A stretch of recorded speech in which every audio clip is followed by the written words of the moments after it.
Effect podcast. I'm Conlon. And I'm Nathan. We have another very special episode. We have the 1974 movie Thunderbolt and Lightfoot. Nathan, do you have a history with Thunderbolt and Lightfoot? Yes, I saw it in the theater when it came out. Oh, really? Okay. I was one. No, I'm kidding. This was the year I was born. No, Oh, I okay. didn't. No, I'm making a joke. I would have been. A baby, an infant when this. Okay. Um, So is this your first? Did you even know of this movie oh before no, no, tonight? I've watched this movie because I reference this. There's scenes in it I reference all Oh, the time. okay. Because remember when I talk, we used to have a joke like George Kennedy is actually evil. I don't know. I don't know if that was us, but then I talk about like let's drive around in a hot rod, pipe the exhaust into the car, and then go shoot rabbits. Oh, okay. Yeah, I've made references to some of these stranger things that happen in this movie. Because I just saw a trailer of this incidentally. I was like, what the hell is this movie?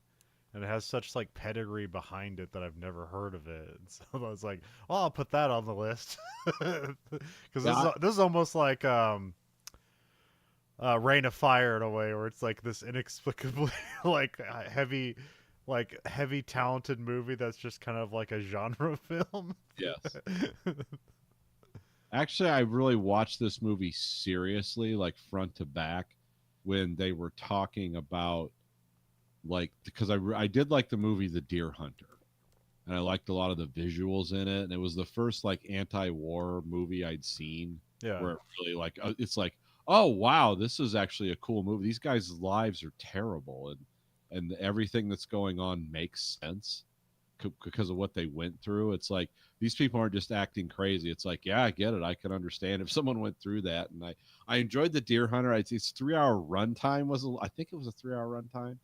But then they're like, oh yeah, he did a movie before this with Clint Eastwood and Clint Eastwood, and it was Jeff Bridges' like first movie. yeah, Is like, oh, and he robs a bank with like an anti-artillery or an anti-air weapon or whatever. yeah.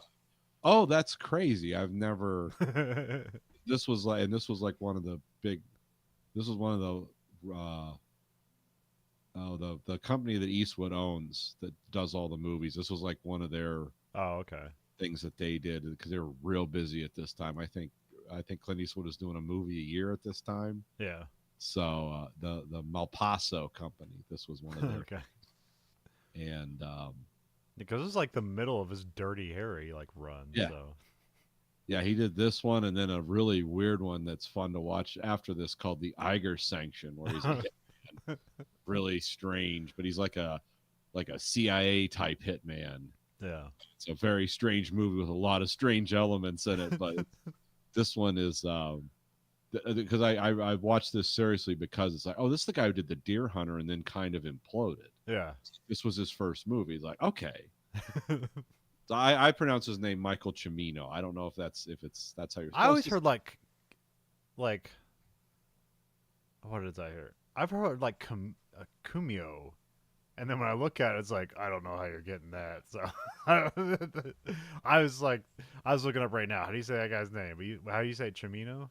I say it Cimino Okay. because otherwise it's Semino, and I feel like I'm saying Semino, like saying that. So it's always been, and I've heard other people call him Michael Cimino, but Yeah. it's cool that his name is chameleon-like because he himself was a chameleon. He gained and lost weight a bunch. He adopted some very strange looks.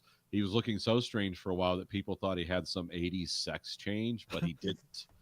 But he was a guy who was a very odd man. Yeah. And a lot of his interviews, the few that he did, were very strange. Okay. And some of them were very straightforward, where he sounds like an Italian guy from New York. He's like, I like making movies, and then the next interview, he's like the weirdest Marlon Brando. It's like, oh, okay, this guy likes to change his he likes to change it up a lot. So. Yeah. And he believes movies should breathe. That was Okay. something I heard. That's why this movie had like a 2 hour runtime. Yeah. No. And I believe, if I'm not wrong, The Deer Hunter was 3, and I think Heaven's Gate was like 150 hours. I don't know. I've watched parts of Heaven's Gate. It's like, man, this movie looks beautiful. Yeah. boy, do people hate it. I'm like, it's kind of a really ambitious, like early epic Western. Like this looks amazing. Yeah. But then I heard like those amazing shots. He like tortured himself and everyone else to get those because they would shoot and reshoot and reshoot and reshoot because it's like, oh, I don't like the way the leaves were moving in the trees. He was one of those kind of directors. I'm the next Stanley Kubrick. Whoops. Yeah.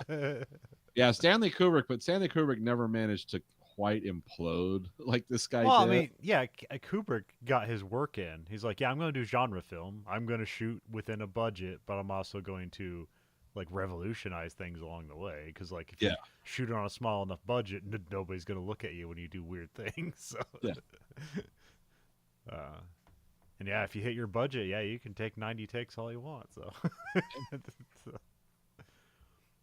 It's called money and time management.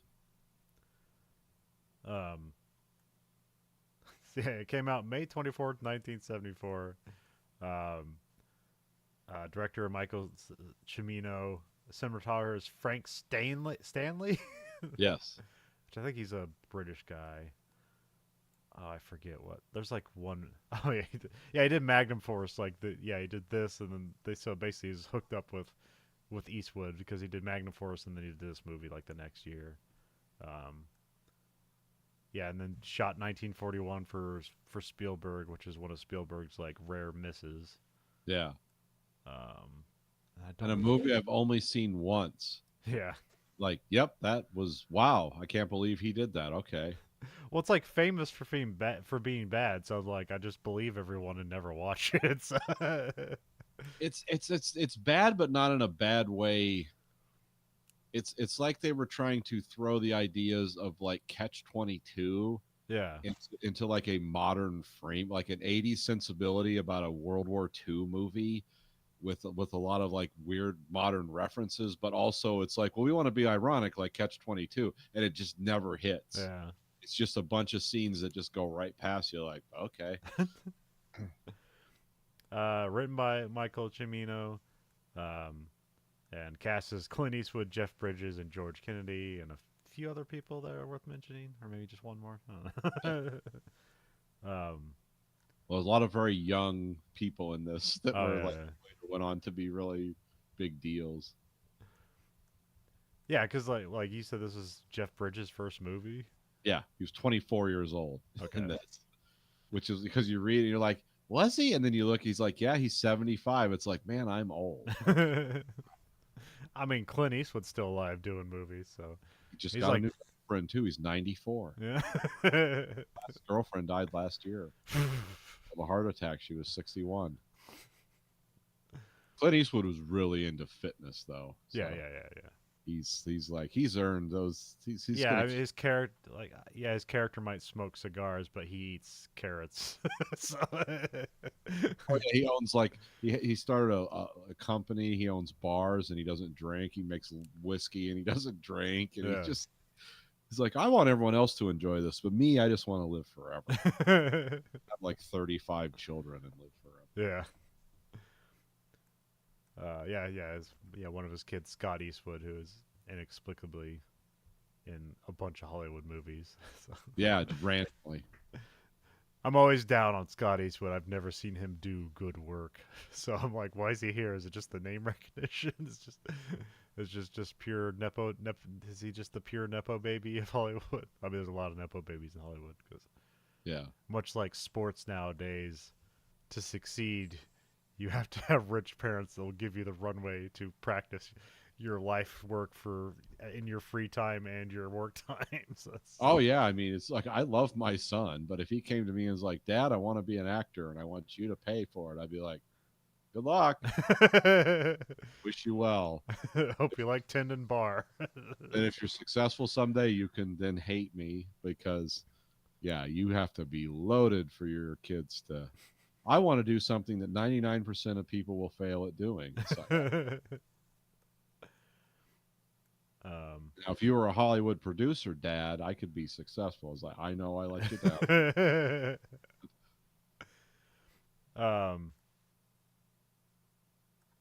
Yeah, where do I go with these things? So, where'd you see it before? Did you like rent it, or was it on TV somewhere? This was like what was it? The golden days of TNT Oh, okay. to run Clint Eastwood movies. Like, yeah, we're doing Right. 7 for 7 on Saturday, and this was always in the mix. Okay. Uh, and then so I was familiar with the kind of various scenes from it, but then once I like started just paying attention to Well, movies, I I'm like, imagine the TV edit would cut down a lot of stuff here. So. I don't remember missing a lot. I mean, yeah, I guess a lot of the nudity is just kind of like flashes, so it's not Yeah, I not mean, it does have laboring. like full frontal nudity and stuff, but it's not like people grinding together or something. It's almost shocking, like he's digging a hole, and then there's some woman like, okay, that's weird, but it's. Well, this is definitely the, as you like to refer Adam Carolla's idea of pre-coke, or yeah, mid-coke pre-AIDS. It's definitely one of those movies. Yeah, people that are this like, yeah, just like, let's pick up some gals and have sex, and then that actually happens, and like, I mean, you don't know, it's not explicit, but there's not a condom in sight. It's like, okay, these are the good old days. And I don't know if it's ironic, but this is a terrible name for a movie, correct? Um, it it's a name that kind of like it makes sense once they explain it, but they don't really like the Thunderbolt makes sense. Yes. The Lightfoot has no explanation The only other than thing the only thing I got, there's that part in the beginning where he says he has a wooden leg, which isn't true. yes. And I thought like, oh, that's why they call him Lightfoot. And then it's like, well, then that's not true. So I don't know what's going on there. But also, presumably, that's his real name, right? It's like that's his parents' God-given name. We don't really. He seems to be a man like the few times he's asked about his past, he's always like, "I'm not really sure." It's either him being goofy or he doesn't. He doesn't. He's just like so. He's such a spaced out guy. He doesn't. He's like, I'm just trying to pretend that I don't have a past. Yeah. And there was also something about like highwaymen and criminals, and one in like a long time ago, like in the 1600s, and one of them was known as like Captain Lightfoot. And so I think there was some connections to that as being like kind of rogues or something. But from this title, I would have expected it to have been about Native Americans or something like that. Yeah, you'd think so. Which I think he does say that. Like he asks, like, "What are you, Native American?" He's like, "Nope, just my parents are assholes" or something like that. So,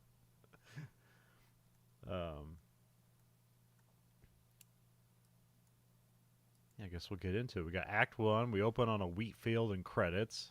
Yes. Which weird. This looks weird. I don't know if it's to be, but it's basically like a minute later the movie looks good, but here it looks very weird and grainy. But maybe that's by choice because they're looking at a wheat field or something. Like it's grain and it's grainy. We can hear church singing. We fade to the church. A car comes rumbling through, leaving a trail of dust. A guy gets out of the car and looks at the church sign.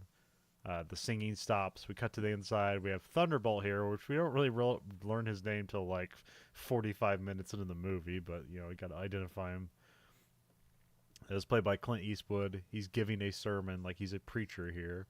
Yes. With actual like collar and everything. It's like some kind of like Protestant church, Yeah, but in like wheat fields of either Kansas or well, they're finding out they're like, is there somewhere in between like Montana? yeah. They're out west somewhere. Which it's what's weird here is I don't know if he's like impersonating somebody or if this has like been his job for like the past like 3 months or something like that. Yeah, I mean he's a grifter for sure. Yeah. But it seems like he's as we find out later in the movie, he has like a lot of technical skills and imagination. Yeah. So it's like this guy should not be like in this kind of trouble. He's like borderline genius if he can pull all this stuff off. Yeah. But it's also part. This movie has a lot of what we talk about with David Lynch. We talk about dream logic. Yeah. There's also a lot of dream logic in this movie. Yeah. And you can also see it later in even The Deer Hunter, even though it's about people that were in a horrible situation and stories and lives are told through flashback. There is also a dream logic to that movie, but the dreamy logic is these people are so traumatized, so trying to get back to something that they can never be again, Yeah. like being just like going out with grandpa hunting a deer as a teenager. And it's like, but then we go to Vietnam and get tortured and come back. And it's like, I still want to be that kid with grandpa, but I never can. So then the weird logic of the movie comes in. This movie, it's like, it has kind of, it's beautifully shot. Everything has a gauzy, like colored effect to it. And there also seems to be like big coincidences, leaps of logic, and like, oh, it's good that these guys were all together at this time because this can happen, right? And it's like, there's no way that would have actually worked out that way. But that's part of the narrative of this Yeah. movie. People acting strangely, people almost not acting like they're in the same movie, and it's like, so. Yeah, I mean, this is like a dark comedy essentially. Yeah, this is like because Jeff Bridges' like most famous character. This is like the prototype dude. Yeah. Of like, hey man, I'm just here and we're doing things. This is Clint Eastwood's like, what the hell's wrong with you? You know, it's almost two people that are. You like spending money? Yeah, if it doesn't cost too much. um, but yeah, it just seems weird that this is like Cimino's like first outing. Yeah, Like, would he want to be weirder, or was this he needed something that like was somewhat formulaic so he could sell it to a studio? Or I guess you said Eastwood bought this, so they were putting it out, I guess. Let's see here. We cut to Lightfoot. He's just somewhere else. yeah. Played by Jeff Bridges. He's walking around a parking lot. It's a car lot. And then Lightfoot looks at I wrote Pontiac Firebird because there's a Firebird on it, but it's a Trans Am. Are those all the same thing? No, let me. Where is my other database at? Oh, I had to move it. Because for some reason the car database is only showing up in Spanish for this movie. Okay. I have to read around it, but yeah, this is a Pontiac Grand Prix, Okay. also known as a Grand Fury in some places. I think in Australia or something, but in America this would be known as a Grand Prix. Okay. Yeah. So what's the Trans Am meaning on it? Is that like? Well, because is Trans Am like, is that like an engine or something, or is that like? Well, is that like a trim thing or something like that? Yeah, I think that was a trim level because I forget. Because the Trans Am was like, I think that came after this in model. Okay. Because this does say Trans Am on this, right? It's actually I don't think it does. I don't know. I'm looking at I got like 7 pictures of it. I don't see Trans Am anywhere. Oh, let me verify. Pontiac and because I wrote Pontiac Firebird and then I thought it said Trans Am on it. It's like, oh, I am incorrect, and now maybe I'm incorrect in multiple ways. Yeah, I don't know. Like I said, I'm looking at the Spanish. I can get the Spanish only version. So.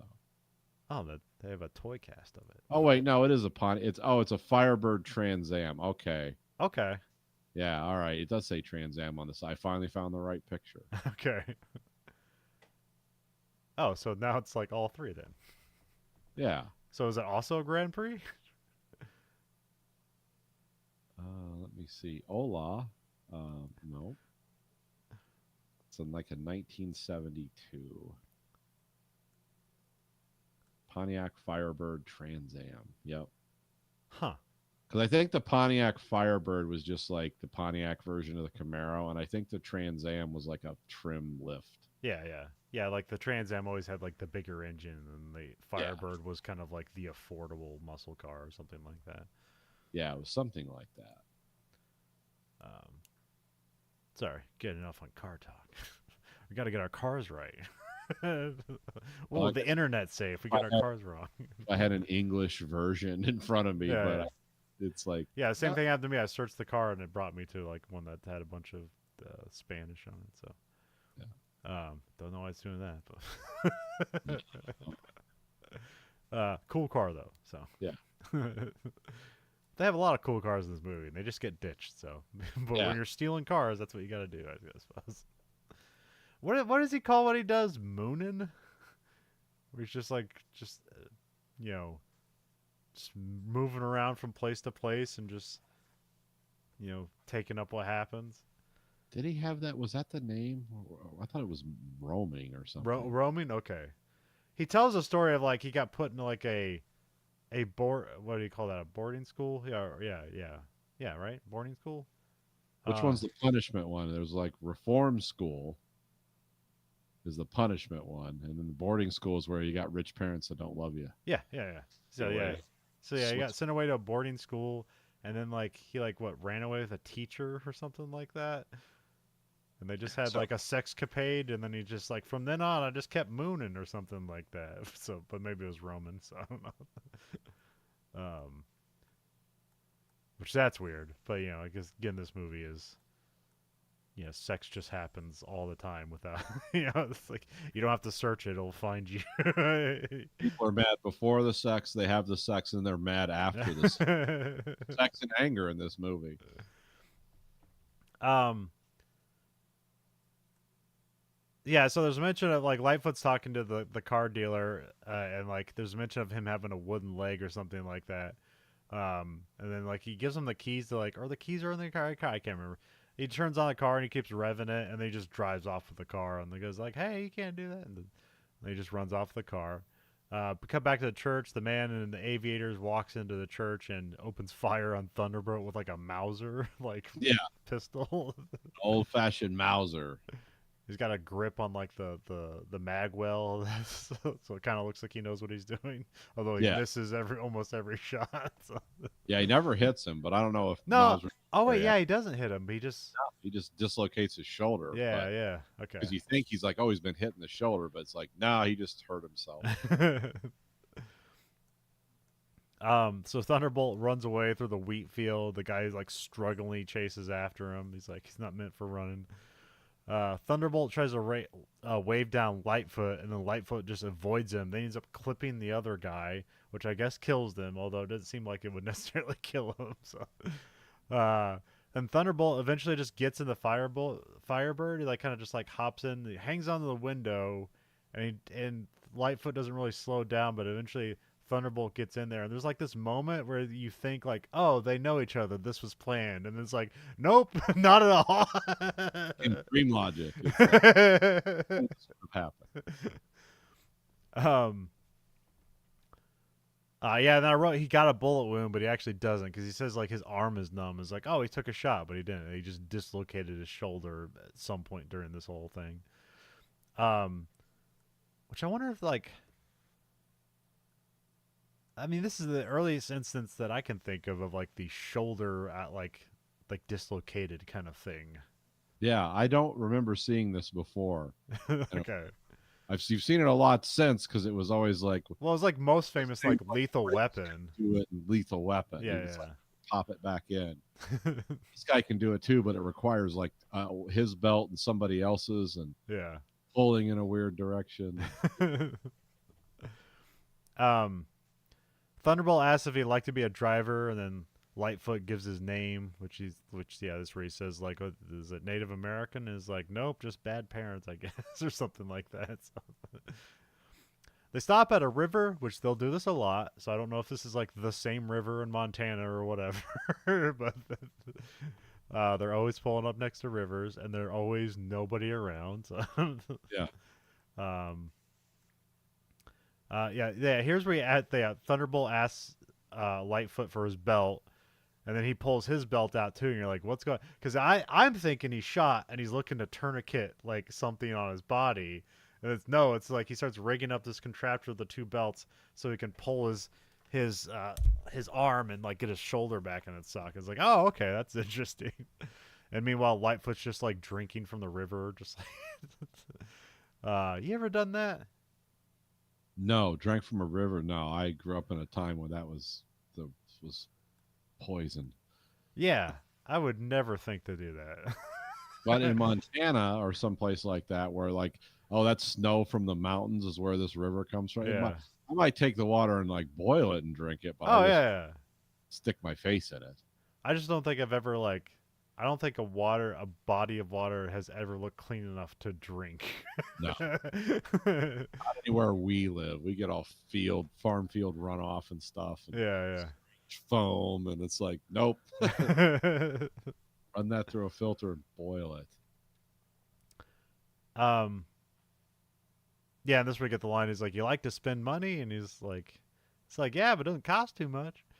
Well, he doesn't really. He doesn't really have a southern accent. He's just kind of like California hippie kind of thing going on. Something like that. I think that's where Jeff Bridges is from, because his family is like Hollywood, so he's just kind of like taking up the mantle here, the family Yes, he was mantle. born in Los Angeles, California. Okay, Yeah, he Lloyd is. Bridges was his father. He's a nepo baby.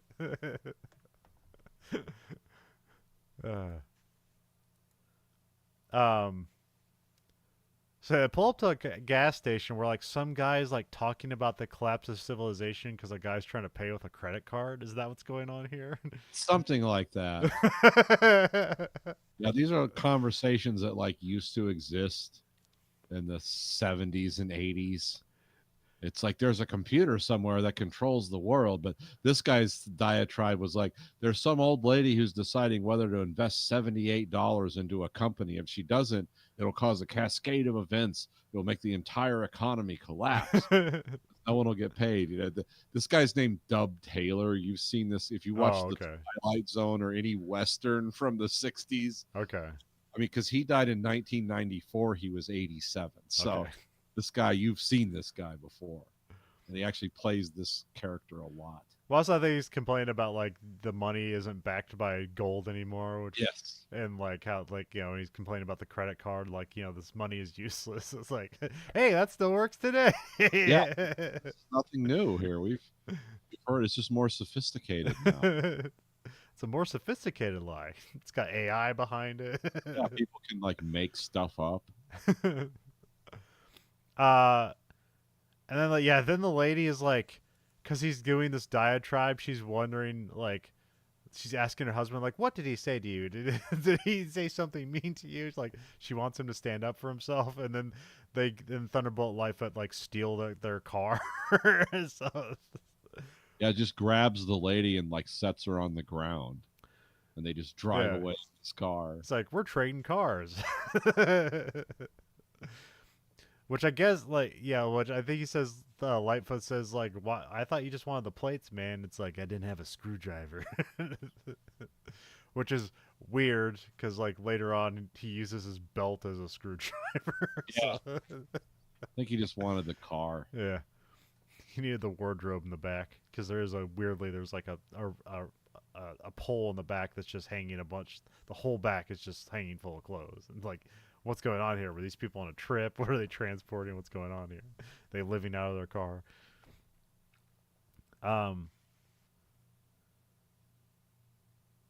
So yeah. Then they get to some intersection. Thunderbolt gets out of the car. They have like a weird conversation.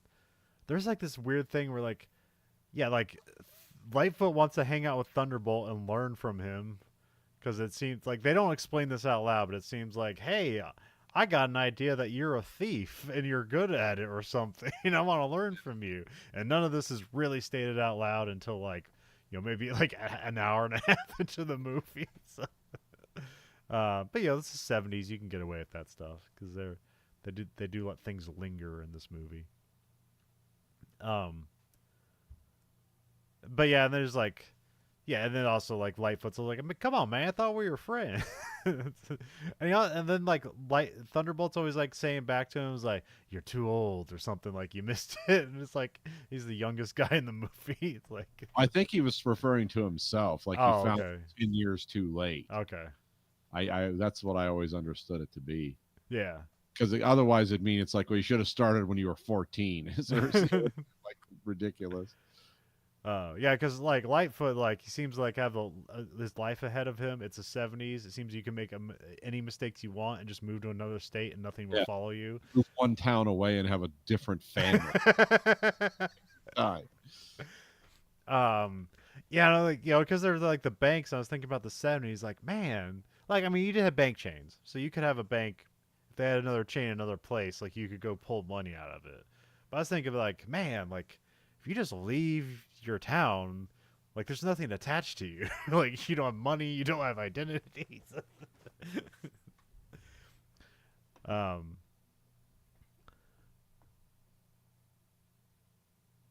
but yeah, so yeah, it's like Lightfoot's young and like like has his life ahead of him, which I think is like Thunderbolt's jealous of, and then everybody else is like this Korean War veteran who like came home and got into criminal activity for no reason because they seem to have talents they could have like gotten good jobs with, but they just didn't have the mentality for it or something like that. um because later on they do just go get jobs. Yeah. So it's like it's weird. It is kind of funny though, because it shows that like, yeah, they don't really fit in at Yeah. any of this. Um. So yeah, Thunderbolt walks into a gas station. He sees the back of Red Leary, played by George Kennedy, and like yeah, his most evil role because I most know him as like, the Nordberg's like partner in the Naked Gun movies. Or the can do mechanic in the airport movie. Yes, that's where we last saw him was in an airport. Yeah, he's in like all of the airport movies. To eventually he becomes a pilot in the was it 70 Airport 79 Concorde or something like that. Yeah, it was like we went from being a really good mechanic to flying a supersonic passenger plane. um. So yeah, then Thunderbolt just gets out of the station and walks back in the car with Lightfoot, and it's just basically played for comedy. It's like, well, hey, a stranger, or something like that. We cut to they stop off. Oh yeah, there's also we see like I think you see like um a sex worker getting picked up on the side of the road, and then like Clint Eastwood's kind of looking at it, or Thunderbolt's looking at it, it's like, yeah, that's how that happens, and then Lightfoot's like, I never have to pay for it, man. Which will come up in the next scene because they stop off at some motel. We see Thunderbolt has like a leg brace, Yeah. which we assume that's probably some war wound or something like that. We don't know he's a vet till like later on, but we start to see like there's, he knows how to do like, you know, you know, uh, how do you call that? Like first aid and stuff like that, and he seems to like Yeah. have like, strategy in mind. It's like, okay, he's a this guy had some sort of training. Um, Lightfoot swaps the license plates, and then Lightfoot just picks up a girl who's like she's getting hitting on, and he just like comes up, and is like, get in, like he's saving her or something. And then when she's in the car, she's like, wait, what am I doing here? It's like, you tricked me. And then that like she's charmed by it. So like, By the way, this is Catherine Bach, who played Daisy Duke in The Dukes of Hazzard. oh, okay. One of her first roles. Huh, okay. um But yeah, this is a weird thing. I don't know if this is indicative of the 70s. I don't know if this is wish fulfillment or if this is just how things happened in the 70s. I have no idea. So, As I understand it culturally, like depending on where you were, yeah, things like this happened a lot more. yeah. There just seemed to be kind of an era of, because a lot of the people that would have been like late teens, adults into the 70s were kind of raised in an uptight era. Yeah. And the 70s showed up. They had all the cool music and the whole drug culture. It just became the drug culture and cool music of the 70s. Yeah. Everyone's like, hey, yeah, I'm an empowered woman. And yes, I'm going to have sex with lots of men. And of course, we're happy to help them. Like, yeah, be your best you. So I think it was a combination of two things. Yeah. I don't know if it was happening in these more rural areas like this. This seems more like something like I could see this happening in New York or Los Angeles. Yeah. Yeah, this is happening like 30 miles outside of Montana. Yeah. Warsaw, Montana. But hey, people have sex there too. There's plenty of people there. Yeah, yeah. It doesn't stop them. Lightfoot comes back with Melody and Gloria. So if we didn't see Gloria get picked up or how that happens, he's got beer. and like yeah, he's just treating them like sex objects. Like this one's mine, that one's yours. Yeah. Can you imagine, like, hey, I found these two girls. This one's yours. It's like, what? Are we gonna be killed? But maybe that people like that kind of like maybe that was seen as like tough talk or something. Then we cut to it's like dark in the room, and we hear Gloria and Thunderbolt having sex, and she's like mentioning about like him getting, or he mentions about she likes his scars, and he talks about how he got them in Korea. Then like they're done having sex, and Gloria dares him to take her home, or she'll run and scream rape. And he calls her bluff, and then she just goes outside and starts screaming rape. Then he just drags her back in, gives her money to leave, and so basically that kind of makes it like, oh yeah, he did have to pay for sex, Yeah, or really he had to just pay to not be called a rapist. So, yeah, um, then we cut to yeah, and yeah, like, I think Lightfoot's somewhere. It's extremely he went, had sex with Melody, and then they went somewhere to have sex with other people or something like that. So, we got to morning. Red and another guy pull up across the street from Thunderbolt and Lightfoot's car. He pulls out a rifle and he puts a silencer on it and he waits. yes. John, what rifle is this? This is a M1 carbine paratrooper Really? Okay. Huh. with a silencer Yeah. suppressor, actually. Yeah. Because it does. They don't really. Yeah, it doesn't really. It's like less loud, but it's still loud. Oh, yeah, M1 carbines are really loud. Anyway. And Yeah. it also has a pistol grip on the front, Oh, okay. which was a. I don't know if that was something because I know they did have the paratrooper M1 Yeah. with the folding stock in World War II. I don't know if they had a pistol grip on the front of them then. Yeah. I don't think they were doing that then. That's something that's like more. Well, then, it's probably was still around during the Korean War as well, so they might have like modified something. So Yeah.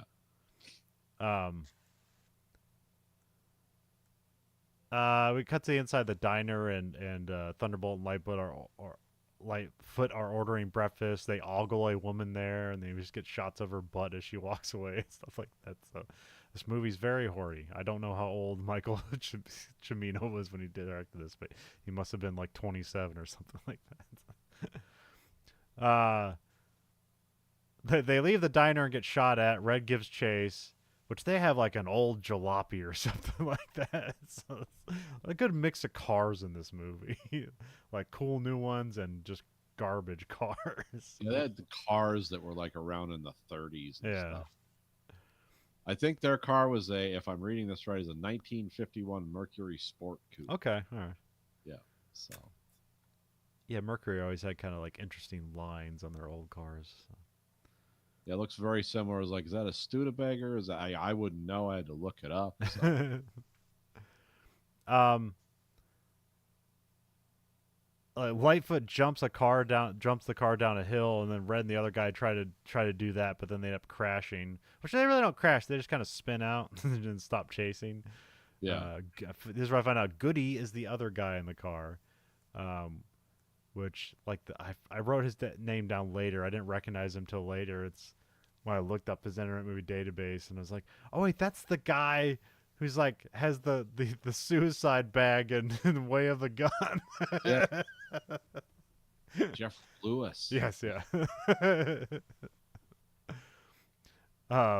Which that's the And last. by the way, they've shot at them a bunch. Yeah, like, yeah. The fact that there's no police showing up. It's like they're just having a running gun battle down the freeway through the country. This guy must have packed he must have had like 50 spare magazines for that thing. I think those things have 20 round mags, but I can't remember. Okay. Yeah, this is a day you don't have to like account for reloading. You just have shots happen. So.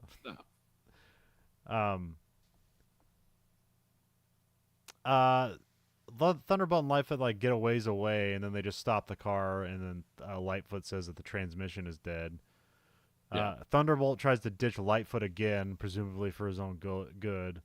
And then this is where Lightfoot talks about being sent away for boarding school and then like running away with some lady. It's very weird because I don't think the story is told in a way where like he's being like sexually exploited. Like he's probably a kid then too. So it's like basically he's being molested essentially. So Yeah, it seems like there's vague like undertones to his performance in this movie where you don't know, and even more overt things yeah, like, is this guy, is he bisexual? Is like, what happened to him? yeah, Some point there's certain like vibe things they do, which for a 70s movie were like, that just didn't happen, especially when Clint Eastwood in it. It's yeah. like, that was an interesting choice. I wonder how they got that passed. But Michael Cimino is he was definitely an out there director and Yeah.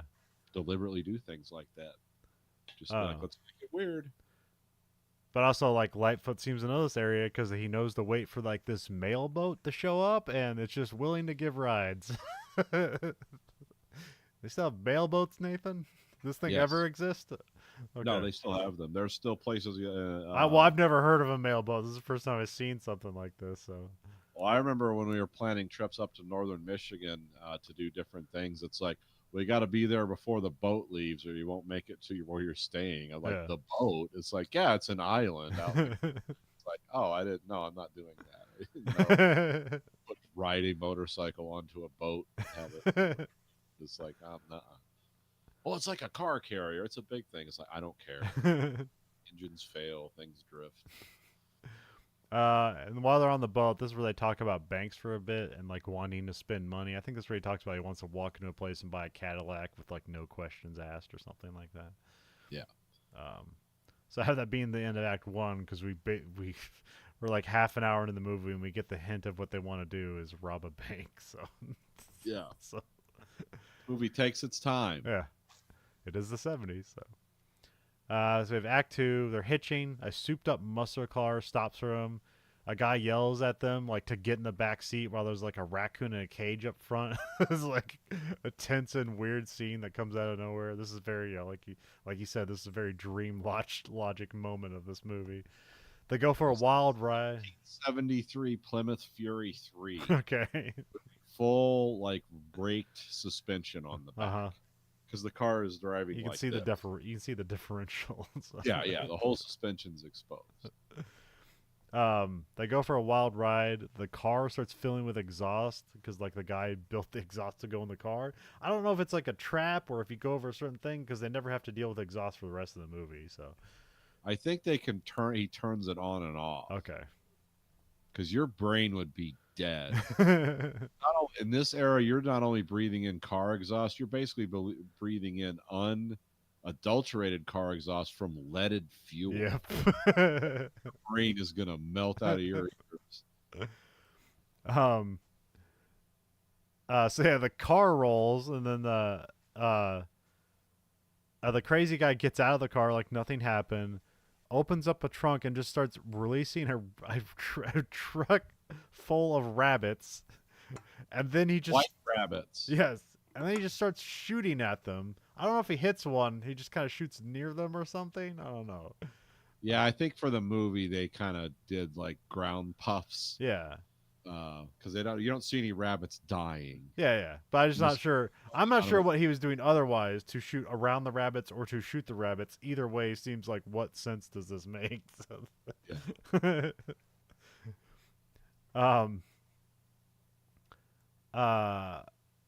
Thunderbolt just like punches the guy out and takes his money, and then they unload the rabbits from the trunk and then take his car and leave. So it's like and the thing is, they just kind of go with it. Yeah. They just start grabbing rabbits, throw them out of here. What the hell just happened? Rabbit, let's go.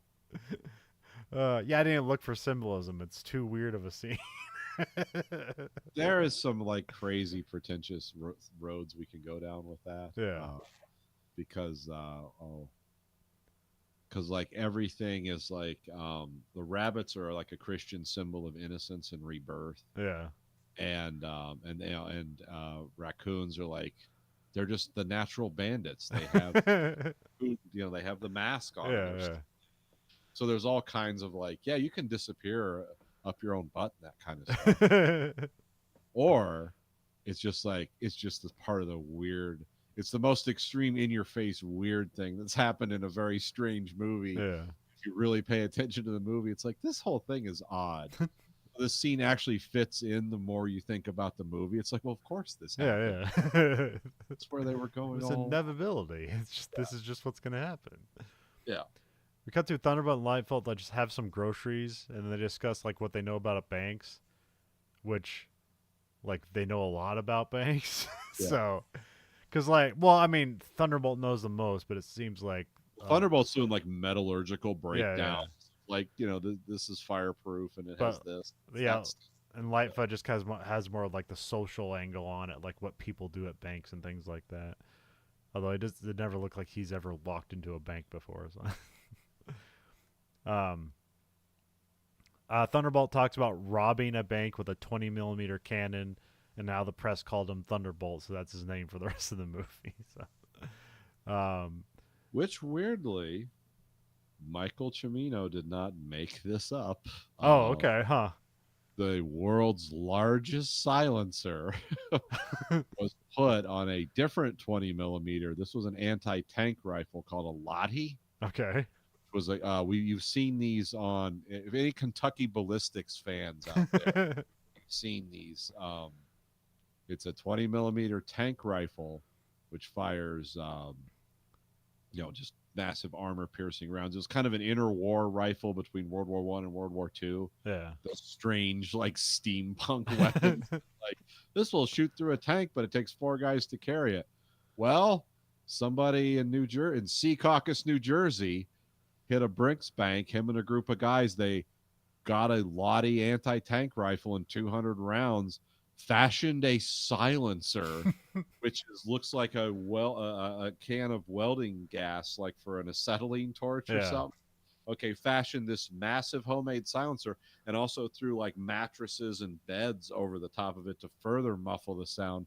Built a custom car that held the rifle in the back, drove it into a Brinks bank, and fired at the side of the bank or fired inside the bank somehow like 20 times with this massive anti-tank gun. Made a big enough hole that the smallest guy there could crawl in and hand money out. Now, of course, they got caught immediately. Oh, okay. Because they're like, let's go buy a car. It's like, yeah, thinks that a bunch of dudes that are like pipe fitters buying a car with a bunch of cash is yeah, that's a weird thing. If you follow through on all that ingenuity, why not just make a career out of it? Yeah. Like, you're a metal fabricator. There's plenty of money there to do that. So. Yeah, so for anyone who's curious, it's called the 20 millimeter Brinks heist. It's like, this movie's not like, this is a total imagination. It's like, no, somebody actually did something like this. They actually were more technical about it. Because this silencer, I kid you not, guys, look this up. It's like somebody took a welding gas tank and just cut the ends off of it and squared it off and threaded it. It is insane. The fact that you're willing to stand near that gun with that apparatus screwed on it doesn't blow up like a bomb. Yeah. Because, you're trying to stop. I don't. How many pounds? What's a throw weight on something like that?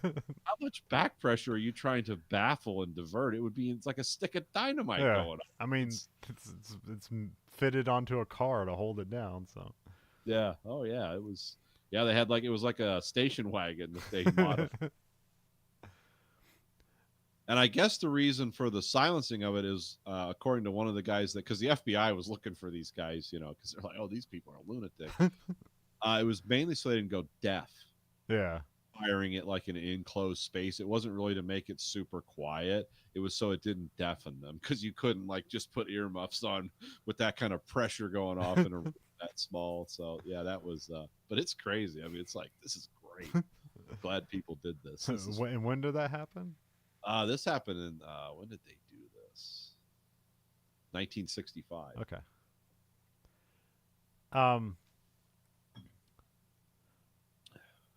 Thunderbolt explains that the people chasing him, they're like war buddies turned like expert criminals. One of their crew had their money from a robbery, and now they don't have the money because they hid it and they don't know where it is. Only the leader of the crew and Thunderbolt knew who it was. Yeah.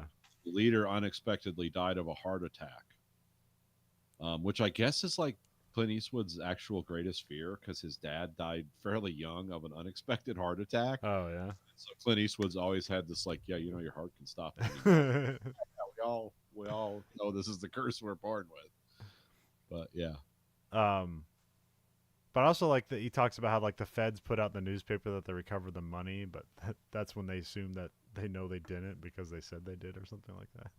well, the two guys that didn't know where the money was hid were like, oh, they screwed us. They Yeah. like because the one guy's dead and it's just Thunderbolt, and Red's not someone you can be like, hey, let's be reasonable. That guy's reasonable because he's basically a psychotic war vet Yeah. who's like, all I do is punch and kick people and shoot. Not that, that's how I survived the war, so that's how I'm going to survive life. So yeah, it is like Thunderbolt knew he couldn't get away with it. He couldn't reason with them. Yeah. And he also they moved the school, so they didn't know where the money is. Thunderbolt and Lightfoot drive into Warsaw, Montana. They drive up at a school. And this is where the money's supposed to be, but they're like, he's like, it's a one room schoolhouse, and they're looking at like a brick building, like a brand new school. It's like, well, this isn't it. So then they just go get some ice cream with the last of the money they stole. They get in the car, and Red and Goody are in the back, and they hold them up. Here's a big, huge gun sin from the 70s. Open, hold out revolvers with silencers. Yeah. It's like, or just suppressors. I'm sorry. You're not supposed to say silencers. The guy in the gun store got really mad at me. It's not a silencer. It's like, it's okay. I'm not a ninja. Are you fed? This isn't a silencer. Yeah. How do I get one of these? Well, if you're here to spend money, I'll be nice to you. But yeah, so they had suppressors on revolvers, which would be absolutely worthless because then all the gas would just blow out the back of it because they're not sealed units. So. Yeah, there's one gun that would do that. It's like the what was that? Korth. Well, no, it's like the is it a different Mosin revolver where it's like the revolver like presses in so it actually seals with the barrel and the cylinder. Is that one where the revolver has like a weird monkey motion where it's like in every because they had that in like I think in Preacher they had like because there was the much debate. It's like because everyone's like silencer wouldn't work on a revolver, and then like I think somebody did a breakdown. It was like, well, this one is actually the one revolver there where it would work. I mean, it would work too. I mean, I've seen like videos on YouTube, like it would work to an extent, but for the cost. Yeah. And for all the federal paperwork you're going to go to, it's like just use an automatic. It's going to be a hell quieter, So yeah, it's just scary. They just look scary. Yeah, I mean, also it's like, what do you tend to do? Because there's like you have a flash hider. Like, what's that doing? It's not giving away your position. It's diverting the gas in a way that keeps it from like kicking up dust, and so like there's other things that your attachments to the front end of your barrel are good for. So here it's maybe just, a flash suppressor, some noise reduction, but not complete. Because no suppressor in this movie ever is silent. It's just... And no suppressor in real life is silent either, unless you're like throwing out big money and using special ammo. The pistols that the 22 silenced is like the closest you get. Like it's pretty like somebody could confuse that. Somebody wouldn't necessarily know that a gun was firing if they heard that with their back turned away. They're convincing enough that I'm getting one eventually.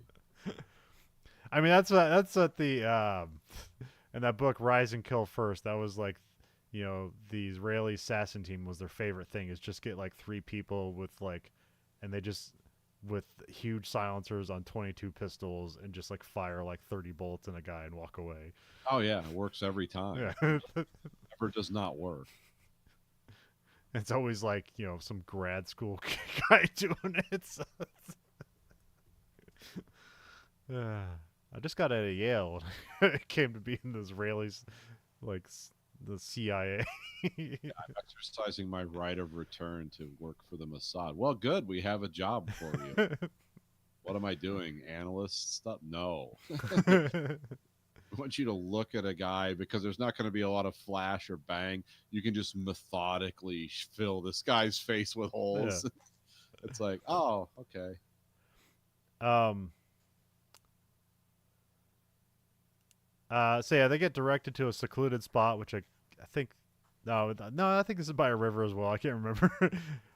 Yeah, no, it is by a river because Lightfoot goes to the river for a bit. Red wants to talk to them because before he's just shooting at him, so it's a bit weird that he's just not killing him immediately, being how mad they were just moments ago. Um, and how they ever found them in Montana and knew where they're going, I don't know. I guess they know. Well, I, they knew where the school was. yeah, So it's like, well, let's just hit the spots. yeah. But what they're not taking into account is the distances you would be driving there spots. It's like, oh, we're gonna be on the road for 7 Yeah. hours. But yeah, Yeah, driving through Montana is like driving through another country. So, yeah, um, which I don't know, did they shoot this in Montana? I think so. Yeah, Okay, yeah, I believe this was shot on location. okay. That was like a big thing in the '70s is doing location shooting. It's kind of what it gave a lot of its magic. It's kind of what we've lost with a lot of modern movies. It's like the big $200 million movies will shoot on location and also green screen, and then the smaller movies, it's just like all green screen. So, Yes, this was completely shot out there. okay, That's why it looks so cool. yeah, because nobody else went out there. Yeah, it's big sky country. No one's there. Red and Thunderbolt have a fist fight. Well, actually, I think Red just punches out Lightfoot he just punches out Lightfoot. Just gives him a good hard one to the stomach, and he's out for a bit. Um, Goody stands by, not knowing what to do because like Red just hands him another pistol. So he's got these two silenced pistols or revolvers with suppressors on them, Yes. like big foot long suppressors.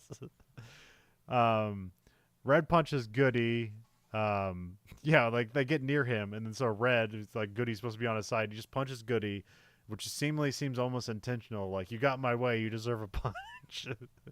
Which Goody handles his punch pretty well. Then Red just starts having an asthma attack, which is never a problem for the rest of the movie, but they do give him hay fever to give him a different problem later on. Yeah, which it should gives him a kind of a weakness. Yeah, yeah. Because otherwise, like, oh yeah, he's gonna beat the crap out of Clint Eastwood. He's like twice his size. Yeah. But no. Red demands Goody kill Thunderbolt, but he can't, and so then Thunderbolt just takes the guns, and then Thunderbolt just like throws the guns back to Red, and basically kind of just dares him like, "Well, are you gonna kill me or whatever?" Like, you're not gonna kill me. I mean, it looks like Red is about to shoot but then Lightfoot talks about the money being in the school, like the wall of a schoolhouse, but like there's a new school there, so they don't know where the money is. Which I was waiting for like some like. Well, I guess there was a construction company later on, but I was waiting for like just like a, hey, this construction company like like has too much money. What happens? So, they have a Cadillac truck. um,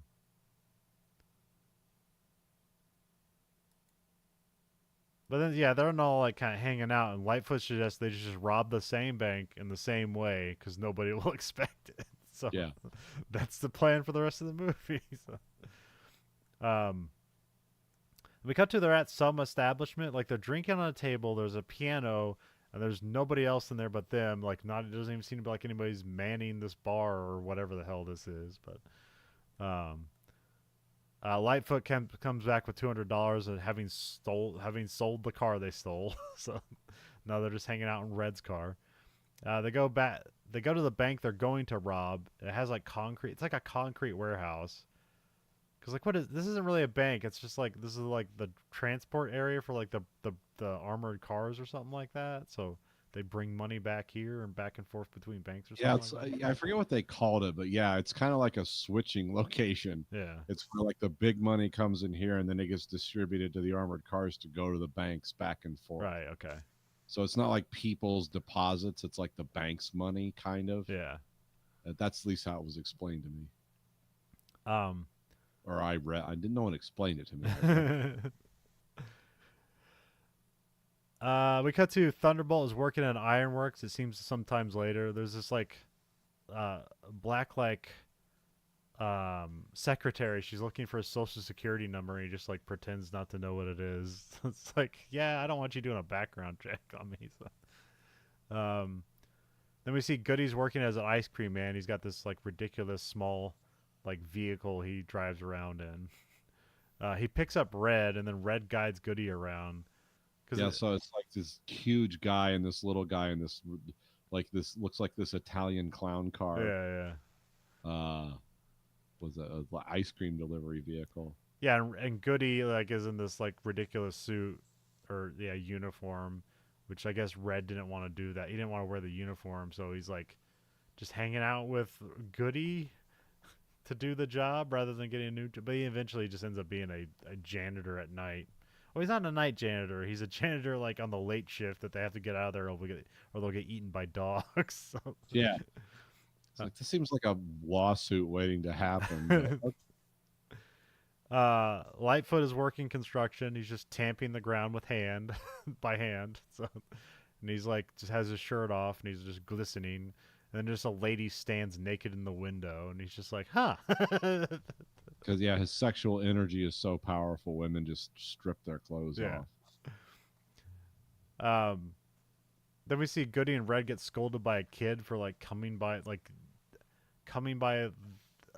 their road too soon, and then he just tells them like he wasn't gonna buy ice cream from them anyways. He was gonna buy it from like a different ice cream vendor that drives through or whatever. So. And doesn't Red say something horrible?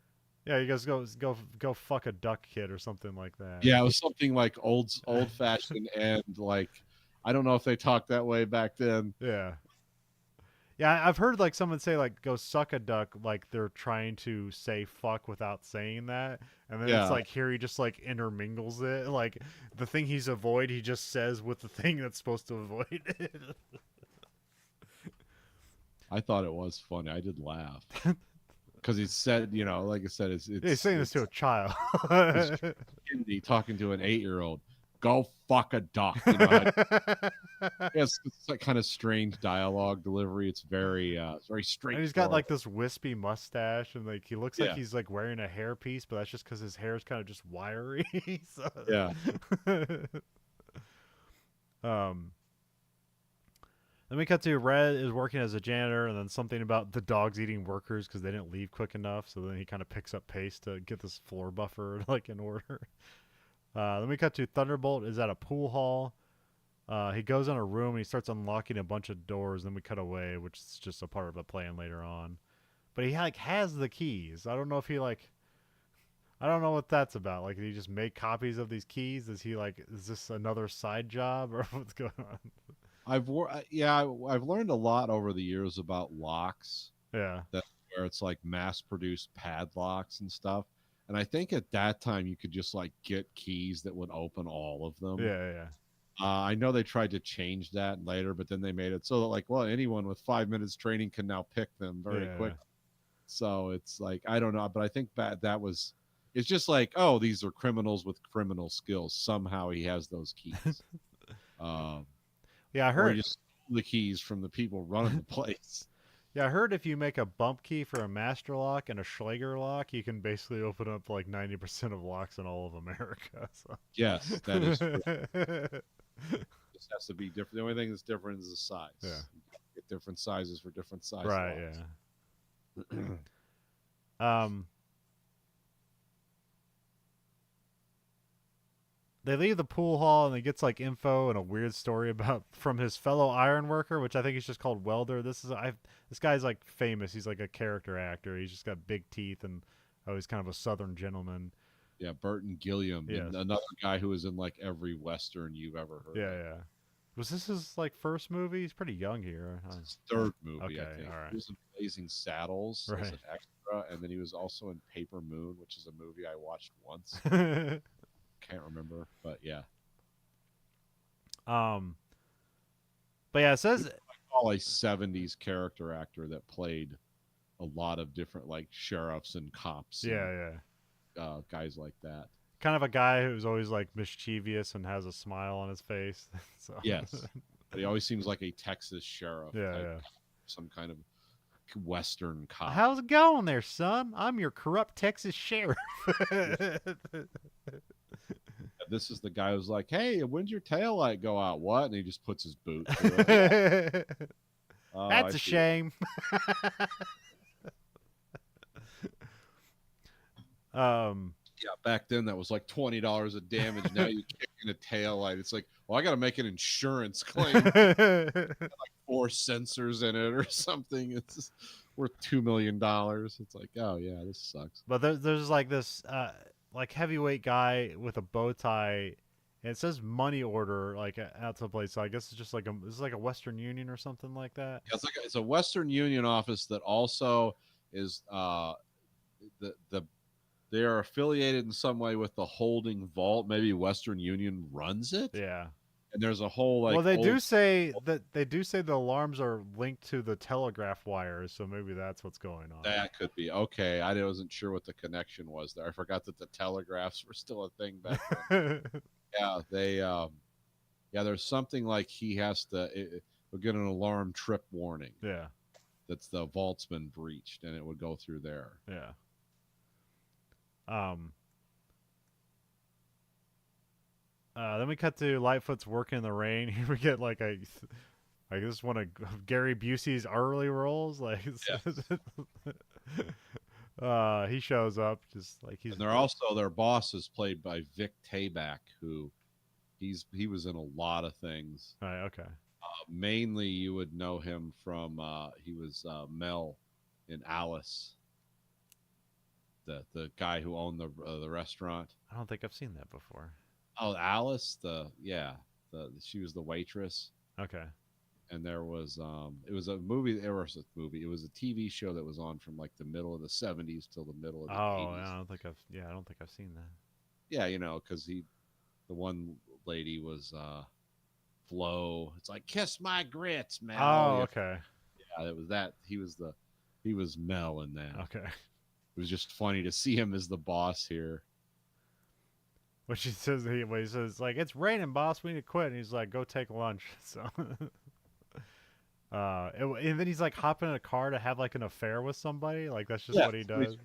Well, the lady was pressing her naked body against the window earlier. Okay. She's just like available, I guess, because it's the '70s and Yeah. women just want sex. Lightfoot borrows the work truck. He plays like games with a woman on a motorcycle, and she like just bangs the truck with a hammer she has ready on the go. He Yeah, yells. so these are women in the '70s who are not into it, how they have to react. She's not horny. Well, she came at me with a ball peen. Okay, that's a good indication. Lightfoot put. Oh yeah, and they cross. Yeah, the bridge that can basically only hold one car. Those things are always a nightmare. So Yeah, it requires a level of cooperation that does not exist nowadays. yeah. You guys barreling at each other and pick. Today I die. It's a really great life we have here. um. Lightfoot picks up Red. They have they continue their contentious relationship. There's also I like skipped over a weird bit where like I think they're all living in like a motor home, and then Lightfoot's talking about how this lady was naked and Red's all like, "What'd you do to her?" and then he puts his hand over Red's mouth and he kisses the back of his own hand, which that freaks out Red. It's like that's gay stuff. It's like, well, technically isn't, but whatever. So, it's too close. I want to know what you did with that naked lady. um. Oh yeah, we get a great line where where Red's talking about like him and Thunderbolt's relationship, and Lightfoot's like, "Well, why'd you try to kill him?" And he goes, "Because we were friends." Yeah, I do like that. Yeah, because there's mentioned several times that they saved each other's life in Korea, so they like somehow owe each other for saving each other's life, but also just kind of like, well, only Red wants to kill Thunderbolt. Thunderbolt doesn't really want anything to do with Red if he can avoid it. So. Yeah, Red's a loose cannon, literally. Red and Lightfoot pick up some boxes that say water pump machinery. They go to a secluded place by the river once again, and then they open up boxes and unload the 20 millimeter cannon into Red's car. Which does this have like fold down back seats? It must have that. I would assume so. Yeah. I say I don't remember like a car that old having that kind of seats, but you always had weird things back then of people trying to make something with a car. Yeah, or you could probably take two bolts out and just take yeah, the seat. probably. There's ways to transfer. There's ways to transport an Ehrlichon around the United States. They never say how they acquire this, by the way. Just order it through the mail. Well, the guy who did the real one, he did acquire it through some means like that. Okay. Because when guns get so big, there stop being laws on them. Because there's like no laws about. Yeah, you can't conceal this. Yeah. Like there's still to this day no laws about flamethrowers. Yeah. Now I think they have to be manufactured to a certain. Like, I don't think you can make a modern flamethrower. I think it has to be limited in some ways. But if you get those World War II Korean War ones and just completely rebuild them from the ground up, hey, have at it. It's yours. Do you realize the hell that someone could reach for about 30 seconds? But yeah, that's and there's also the same thing with like I think there's laws against artillery. Okay. But there's this weird interstitial area where they're like, yeah, there's no laws about this. I know like RPGs and stuff like that's out because people would have those, but I think like there's classes of weapons. It's like, well, no one's gonna buy this crap. We're not gonna have laws about it. Yeah, next thing you know, some lunatic screwing a welder canister on it to rob a bank. Like, uh-oh. I remember when like the Garanthem guy was doing like a video about like the grenade launcher. And it's like, yeah, you can get this. You know, you can't get explosive rounds for it, but you can get, some tear gas and stuff like that. Or something that fires like 122 shells. Stuff like that. And they're like, but he's also talking about like how you use it like tactically and stuff like that. And like, who are you talking to?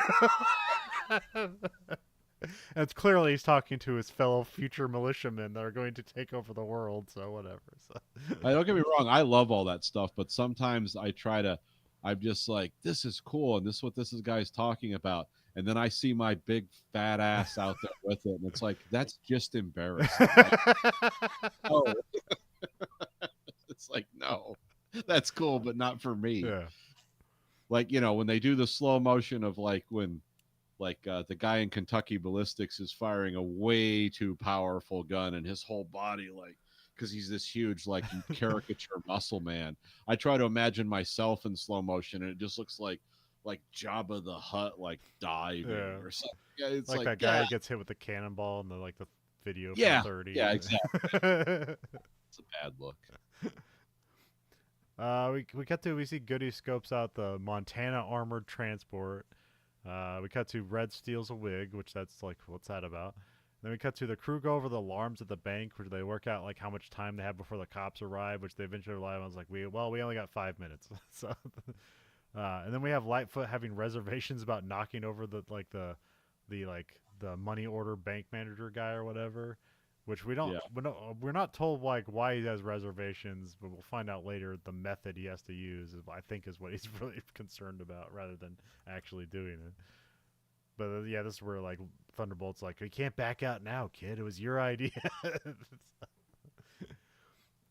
So being the Act 2, we got Act 3. Thunderbolt and Red go and hold up the bank manager's house, because this is another telegraph alarm goes to the bank manager's house. They get the combination for the guard doors, I think. Yes. I mean, it's like essentially like, it's like the pre-bank vault doors also have a combination that they need to get through, which is fun here because he like has him read it backwards to see if like he knows it. He's not just giving him a false thing, because if he knows it backwards, then it must be correct forwards or something like that. I'm guessing. Yeah, well, he has him say the numbers to him once. He's like, tell me the one on the left. Tell me the one on the right. Now do it faster. Now do it faster. And he'd be like, because he actually goes through a long thing. Because he has him do it backwards because like nobody is going to be able to lie to me consistently when I'm having a gun to their Yeah. head. So yeah. Um.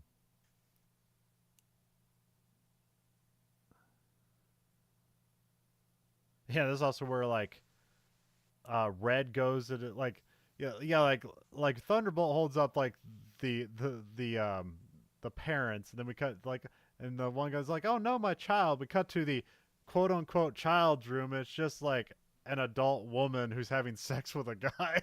Yeah. And then Red gets, he gets, because she's naked, he gets all like flustered. Is like, and then then it's revealed he like ties them together in like some weird sickness thing. It's like, I mean, maybe it was just more convenient, but I figured that Red probably did that for his own perversion. So, um, um, then we And also, these people have the classic pantyhose over the face. which Red lifts up, I figured that was going to be like a point that like reveals him later on, but then it's not, so it didn't matter. So, That's when my wife walked in when that scene was going on. She's like, "What the hell are you watching?" That's the '70s bank robbery movie. Like, oh, okay. Then we cut to Lightfoot gets into the pool hall through the bathroom. We cut back to Thunderbolt poses as a cop, and he brings Red in as a perp because like Red's like covered in blood, and I'm like, did I miss something? It's like, oh no, that's like the thing. Although I don't know why like this guy was like, yeah, that's what happens. You bring a perp to the armory to be, because these guys are like, are these guys supposed to be cops or just security people working for the bank? Yeah, it didn't seem to make. Well, you just dress as cops, and then you do like, I got someone. It's like, yeah, better let him in the bank vault system where we store prisoners Yeah. too. No, but again, it's part of the. Again, I qualified by saying it's like, oh, this is just less weird David Lynch dream Yeah. watching this movie where things happen. Well, I mean, The only there's a lot of difference, cleverness and like, talking backwards or yeah. anything, but Well, I mean, this bank robbery has a lot of cleverness, and they're covering a lot of angles, which is fun. But then there's yeah, just like moments of like, why are they doing this? But yeah, they again they just knock out the guard. There's like apparently only one guard here. yeah. Lightfoot is dressed as a. Oh, we cut to Lightfoot's dressed as a woman as part of the ruse. Um, cut back. Thunderbolt and crew unload the cannon and set it up. Uh, Thunderbolt like, oh yeah, he has taken these safe dials from the manager and he sets them up. They're almost like keys that plug into these holes in the wall, and then they do the safe combination. They open it. Well, no, they don't open the door yet because if they open the door, an alarm gets sent out, so they have to hold back for just a moment. Yeah, they're watching the clock to see when they can open. Yeah. Then we cut back. Meanwhile, Lightfoot knocks on the door at the money transfer place, and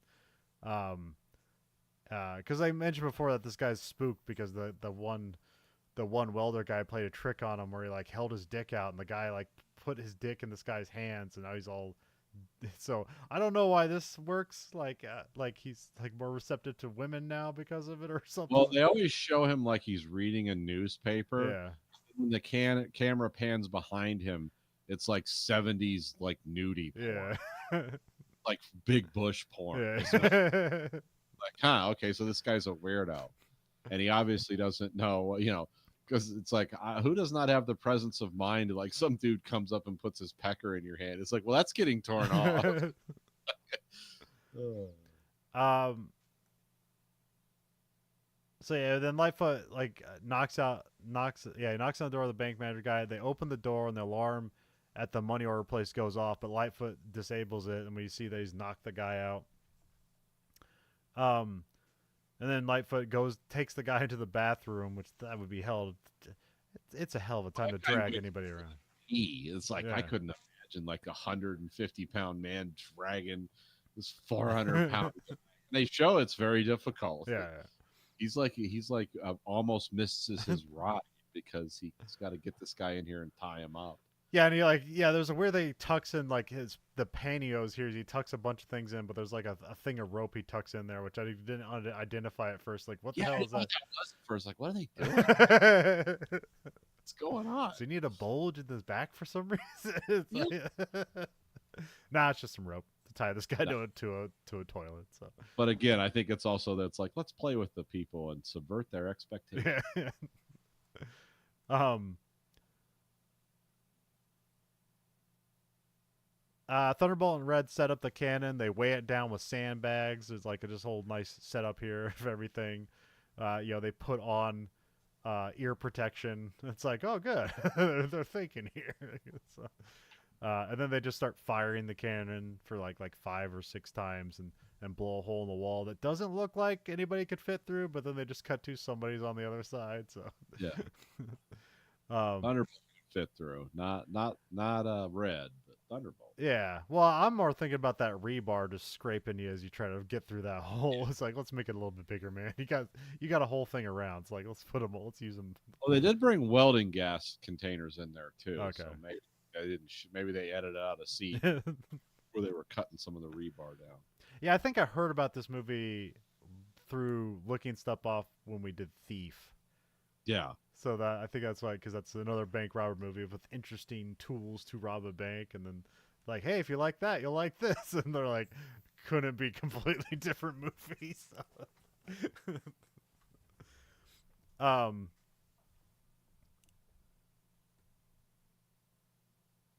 Oh yeah. Thunderbolt knocks out the guy, ties him to the tank, and he cleans up the place, which they make a point of it, but it doesn't end up being like necessarily. Other thing that it delays Lightfoot suddenly because like Goody stops by for like 10 seconds and just starts speeding off, and then like Lightfoot has to chase him down. so, um, so yeah, they blast the hole through the side of the bank. So I'm guessing this isn't like a full vault; it's just a door and concrete. yeah, I think so. Okay. Because I thought like when you think of a vault, like the vault's the front of another big steel container. Essentially, that's what I'm thinking. But I actually guess I don't know how vaults are constructed. So,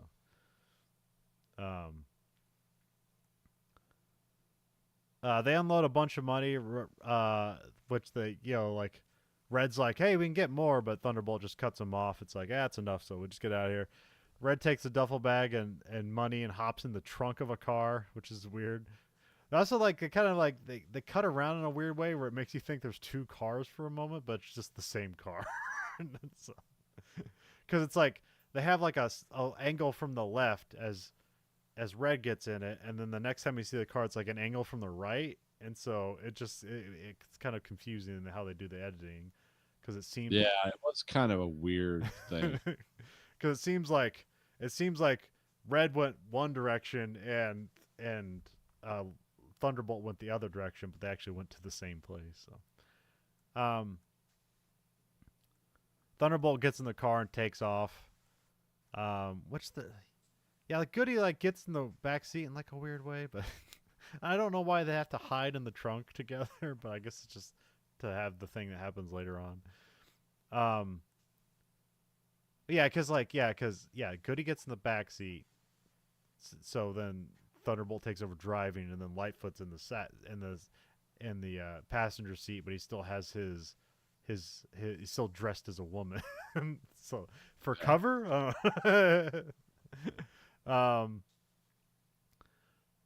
so yeah, they drive up to a drive-in theater, which I actually guess I can't had a comeback in the COVID era. But we probably like went to like one of the last drive-in theaters, at least ones like this that are exactly like this, where you have like the little. Well, we had both. You had the little speaker you hung on your car window, or you could just tune into a radio frequency and you could hear the movie through your car. So. Yes, they had a local broadcast license. You could because I remember you could go like a mile away and like, hey, let's tune it to that channel, and you could try to guess what movie it was. Yeah, and you would have stuff where like people would hide in trunks to try to like escape paying for more people to go to the movie. Which one we always went to, like it was always like they always showed two movies. Yeah. So it was kind of interesting. Were they first run theater or they always run stuff second? I think they got first run stuff. Okay. Because they were tied to the theater in town, I believe. Oh, okay, really? Okay. I think so. Could be wrong. But Does that place still exist? I don't think so. Okay. But yeah, they had those like inflatable screens now, and so like during COVID, they would just like, here's a Walmart parking lot, inflate a screen. People drive up in the cars and they watch a movie together. It was kind of interesting. I never did it. I just saw pictures of people doing it, so it was kind of interesting. Um, so yeah, they drive to the theater. They pay for two people, but there was like a guy going to the bathroom, and there was like this blue, almost like blue hair, but she's actually got red hair. But she's just like a craggly kind of lady, and she's suspicious that there's more people in the car. So she notes it, and you see her start getting a flashlight and getting things together. And so they're gonna chase down the people who like skip paying tickets. Yeah. um, they pull up to a space. They put the speaker in the car. There's like a young couple next to them that like stops making out. It's like, oh no, there's a car to us, and then they just start making out again. So it was like, oh well. They hear the cops pulling up to the bank vault off in the background. The cops go through the bank. The bank manager, they're trying to. Oh, we cut to the bank manager and his wife are like trying to move around tied up, and they like get in their daughter's room and they see her tied up naked with her boyfriend or whatever he is. Yeah. And so then they're horrified by that, and they like comically like switch places so they can be like mad at their daughter. um, then we cut back. We see the tellers onto Thunderbolt and Lightfoot, and so then they take off. Some cops pull into the theater, and I don't know if like they were called for the theater infraction or if they're somehow followed them up through the bank robbery. Yeah, I'm not sure. I think maybe they might have put two and two together. Like, hey, the lady called from the theater or the drive-in and said these guys snuck in, and it's like, huh? I wonder if they just robbed the bank. But the cops start chasing them. The cops shoot at the car. Goody gets hit, and then Red just pushes him out of the moving car, which is just like sad and like, and presumably he just dies here, right? They show him kind of having a last breath, but he is alive when he hits the ground. So Yeah, no, yeah, they show him on the ground. He has a median or has a last. okay. Yeah, Um, and then Red holds up Thunderbolt and Lightfoot. Red beats them up outside the car. He's like just pistol whipping everybody. Well, it really does a good number to Lightfoot here. And then he gets in the car and drives away. And then Red runs across a roadblock and he gets chased. Thunderbolt is trying to take care of Lightfoot. A cop car like turns around near them, but just takes off away from them, so he didn't see them. Red gets deeper in with the chase with the cops. The car gets shot up a bunch. Red takes some hits. There's even some guy here that's got like, I don't know, some like starlight scope on on a rifle or something like that. weird. It's like he has the Vietnam era or no Korean War era starlight scope. Okay. Yeah. He crashes the car into a store he was a janitor at, and then like a guard dog attacks and kills him. So it's just irony of that, I suppose. So, which yeah, even the cops are looking at the dog like chewing at his neck, and they're like, "Oh my god." We cut to morning. Thunderbolt and Lightfoot are hitching in a truck. What is this, like a Model A Ford or something like that? Or no, what are these?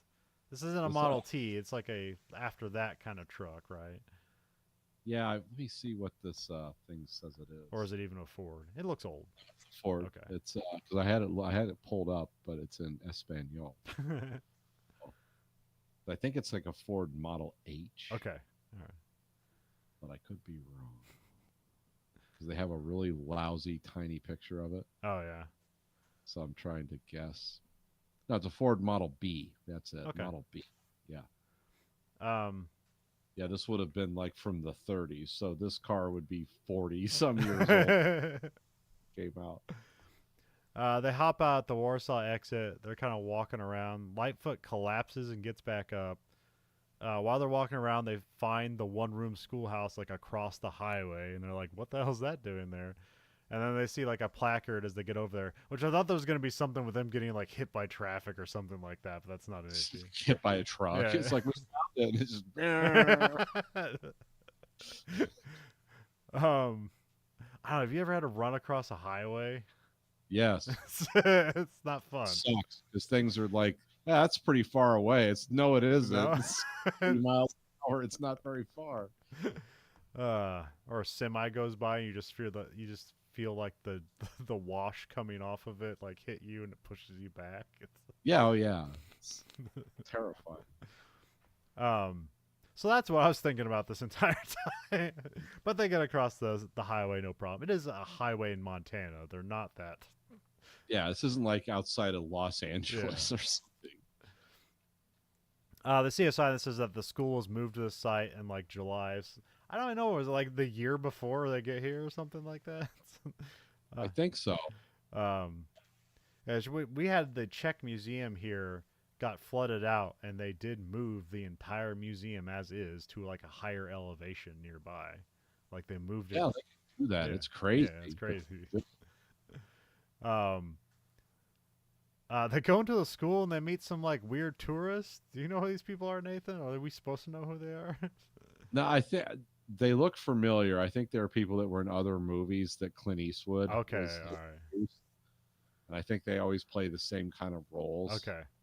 Because I was looking up in the credits, it's like, does that like something? But, Yeah, this scene feels like I'm missing something. I didn't know if this was like a director cameo or something like that.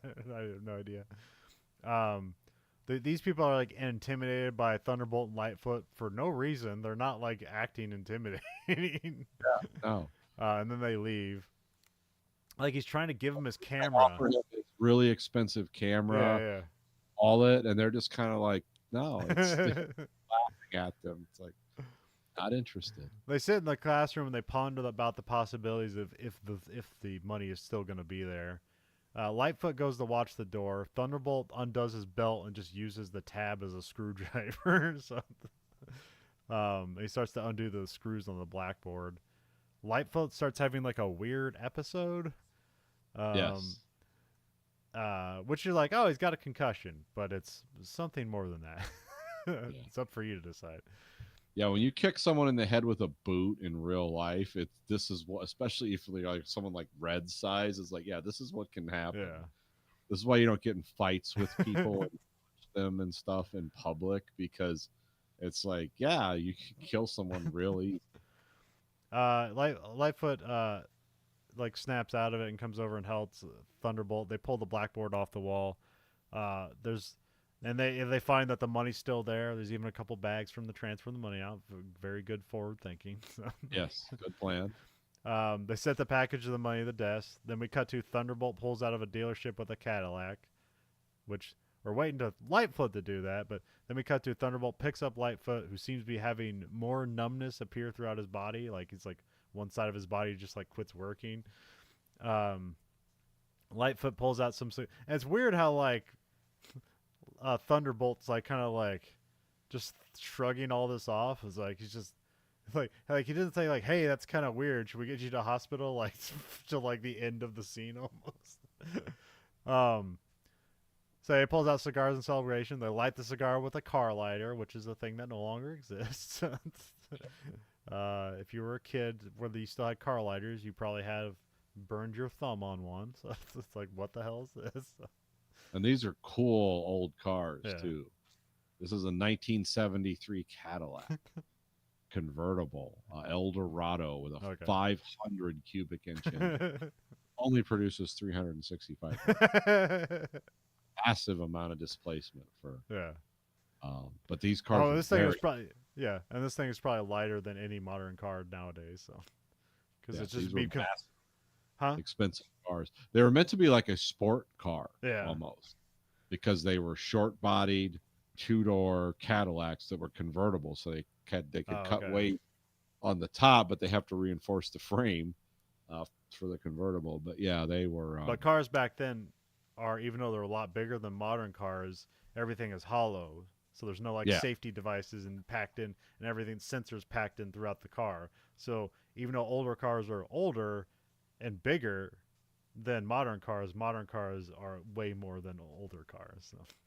Yeah, they're just voids. There's spaces. Everything crumples in the wrong direction, and decapitates you and pinches you in. This car becomes a sword when it's. Whereas modern cars will just be will obliterate if you tap them wrong, but you will be safe. Yeah. You can get lightly rear-ended. It's like, well, your car's totaled. It's like, But you'll be alive. yeah, yeah. It's not like here. If you got rear-ended in the '70s, you just be impaled on your on your steering wheel, so, or the car would catch fire. So, I think when they were filming Fear and Loathing in Las Vegas, they wanted one of these white convertibles with red leather interior yeah. because they were kind of an iconic looking car. They didn't realize like they only made 500 of those things. That was to that spec. Yeah. So it was ridiculously expensive when they had to get one for the movie. Okay. Huh. Did they make those for like 20 years? It's like, no, they only, because this was right before the first round of like, the rules on emissions Oh, started. okay. Yeah. So after this, like, yeah, you couldn't build those big giant cars like that with cool engines because everything sucked. So they didn't have a lot of these particular cars at the time. I think if you find one now, they're like $30,000 restored in today's money, Oh, okay.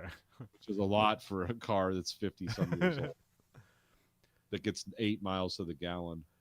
Lightfoot's face is getting numb. He's like slurring his words, even though he like weirdly just sounds more like Jeff Bridges Yeah. as he aged than doing this. Because yeah, Jeff Bridges kind of has this weird. It seems like almost that Sylvester Stallone thing. It seems like he kind of has like a half paralyzed face kind of thing, like he talks out of the side of his mouth or something like that.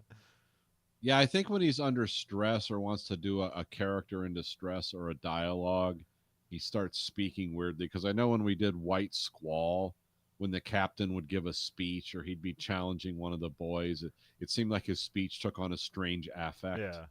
Or he'd almost like chew words. And I don't know if that's just if he actually has that problem or if he does that to display like, distress in a character. I've never looked into his medical records, but yeah. I guess it also should be mentioned that like when we first see Lightfoot, he is like dragging his foot.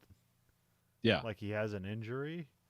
So I didn't know if this was like cerebral palsy or like something like some disease like coming to root. But I think Lightfoot just dies all of a sudden of like either a brain aneurysm, a stroke, or something. Yeah. Presumably from Red hitting him in the head with the. Oh, yeah, he's bleeding out of his right ear, so he's. Oh, he is. Okay. Yeah, he's having a brain bleed from being because if you kick someone in the head, chances of them dying are actually pretty good. Yeah. It's not like a movie where people can just hammer on each other and then get up and like, let's do it again. It's like, no, people like lay down, they piss their pants, they cry. It's not. It's head trauma is scary. But it's this weird like sad dark ending to this movie where it's like, oh, they rob a bank and they don't get away with the money, but then they magically get away with the money in a way that's like not traceable. Crime does pay. Yeah. And then just like, oh, we're gonna kill off this kind of fun weird character, and then just the older counterparts just like drive around with his body. And he drove with his body until it decomposed. And then Thunderbolt drives down the highway and credits. So that is Thunderbolt and Lightfoot. I guess a very 70s movie. So what do you expect? So it's kind of things kind of take their time to happen.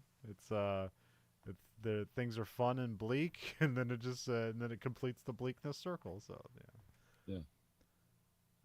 it takes its own. It has its own logic, which is not complete. It takes its time, but yeah, I mean, it's an artifact of a different era. Yeah. Oh yeah. Modern, like, let's remake Thunderbolt and Lightfoot. Like, why you wouldn't? Why would you? But yeah, I guess I didn't know what to expect out of this movie. I knew it was like a bank robbery movie, the rob with a cannon. It's like, well, that seems like a fun idea, and then it takes like almost 2 hours to get that idea to happen. So, and it's a movie that like hits all the points of everything you'd expect from a movie from the 60s or 70s. But it also like there's elements of Easy Rider in this. It's a road movie. And you can tell the director was way more innovative than his contemporaries. Just like, let's make an action or like a road movie with Clint Eastwood. And Clint Eastwood likes oddball All his movies are kind of like oddball movies. It's like I can see why he went with this project. It's like, yeah, I sort of like this. This is strange. Because I think his follow up to this was the Outlaw Josie Wales, Yeah. which is one of my favorite westerns, and it is kind of an oddball movie at the end of the day. Okay. It's you think it's one thing, it's like, oh, this guy's badass and he's fighting all kinds of people, and he's clever and he uses a Gatling gun a bit against a bull, and it's like, but also this like. He's like, okay, I'm going to help this damn nun, and I'm going to try to protect these people, but it's like, oh no, it's like, why am I being led around? Like, it's not what the movie you think it is Yeah. from the and the same thing with this. Well, I can't remember if he directed or not, but he did. I think like a few movies before this, he did like a one called "Play Misty for Me," which is like a serial killer movie or something Yes, like that. that's a super odd movie. Yeah, I hear it's like you hear the premise and like that sounds interesting. I hear it's like way worse than the premise, but it's still interesting regardless. So. Yeah, I think he's like a DJ in that or something. Like he's just like a prototype shock jock, Yeah. which is weird for Clint Eastwood. And then tonight we're going to be playing, because he's the master of Yeah, the. Clint Eastwood doesn't play other characters. He's just Clint Eastwood in every movie. Yeah. Which is fine. And this was, even for Clint Eastwood though, this was a looser interpretation of Clint Eastwood. Yeah. In this movie, he was not all tight and bound up. He was more of a like, sure, whatever happens. It's like, yeah, I'm going to have questions, but they're not going to be answered, and I'm just going to be well, the spectrums are Lightfoot and Red. Yeah. And then Thunderbolt's somewhere in between. Because Thunderbolt is charmed by Lightfoot's weirdness. Yeah. But he is like, hey, you should probably go like have a life and not like get caught in another criminal enterprise with me. So, but he sought the danger. So. But yeah, it's on Tubi. Watch it for free. Tubi to the rescue. Lots of interesting movies there. Yes.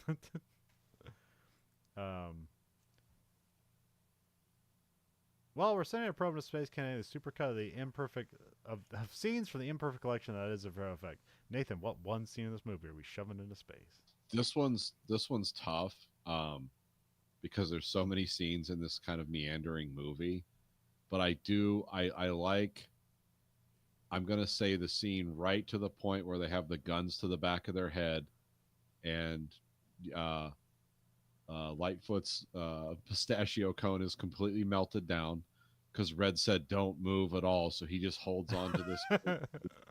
Melts down, and after they first get out of the car and have the fight, and then of course because Thunderbolt, like, he has this amazing like fighting ability where it's like one punch man, he's just and Red just he gives Red the guns back and he's like, okay, now what? And then they just go lay down by the river, get across the river, and he's like, I feel old. Absolutely encapsulate this movie. It's like just jump from one thing to the next, and it's like, let's reminisce like old friends and plot our next. And I'm a complete psycho. It's like, yeah, we know. Yeah, I didn't know if you were gonna go with the trunk full of rabbits just because it's so out there and memorable, but that doesn't necessarily. It's out there memorable, but it doesn't really. It doesn't explain the movie. So. No, it just explains like the weirdness that will erupt from the movie. You can find us at Letterboxd, username VHE. 1 out of 5 stars. What are we giving Thunderbolt and Lightfoot? I'm gonna give Thunderbolt and Lightfoot a solid 4. Okay. For watchability. This isn't like, oh, you gotta see this. This isn't Heat. No, but if you want to get into the the world of Michael Cimino, which the only other movie of his I would recommend is Deer Hunter. Deer Hunter, and maybe Year of the Dragon just for weirdness. Okay. But it's not a good movie. But he worked as a good job of being a weird cop in it. But yeah. But you can see that it's cool when you can see the DNA between two movies. Yeah. It's like, oh, the Deer Hunter and Thunderbolt and Lightfoot, they're not related at all. It's like, no, they are related because it's war veterans with screwy logic. Only the Deer Hunter guys are still trying to be moral actors. So, yeah, definitely a 4 out of 5. Well, like, did the Deer Hunter win Best Picture? it like swept the Oscars, right? I believe it did. Yeah, yeah. And for a guy to do that in the 70s, like that's fucking hard as hell. So this guy was a good filmmaker. Oh yeah, it definitely was. And then it kind The of just Deer got Hunter away from is a, him. So, the Deer Hunter is an enthralling movie to watch. But it is long and is some but of it the also things. caught into the zeitgeist. Like people made fun of the like the suit like what do you call that the we rolled the Russian roulette like Oh, scenes. the roulette gambling where everyone's betting whether you're going to Yeah, die or yeah. not. That's Like he did know how to like make a scene that would capture like the zeitgeist and everything. Then oh it'd yeah. be made fun of for the it's like, um Francis Ford Coppola thought this guy was like, oh, this guy's a genius. It's yeah, like this is amazing. yeah. This guy was seen as on par with Francis Ford Coppola. Yeah. Just the catalog doesn't really carry it through. So. Well, Heaven's Gate, absolutely. When you destroy a Yeah, studio, that's you're beyond director's jail at yeah. that point.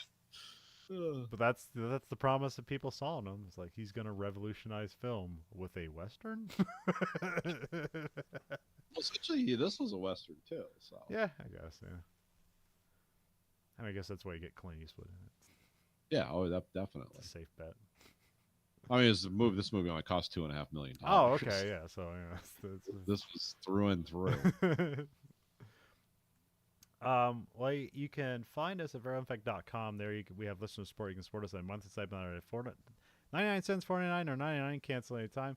You can rate our podcast whatever you want, but the only thing the algorithm listens to is the highest rating. So give us the highest rating. Like you need to control the algorithm by giving us a hope.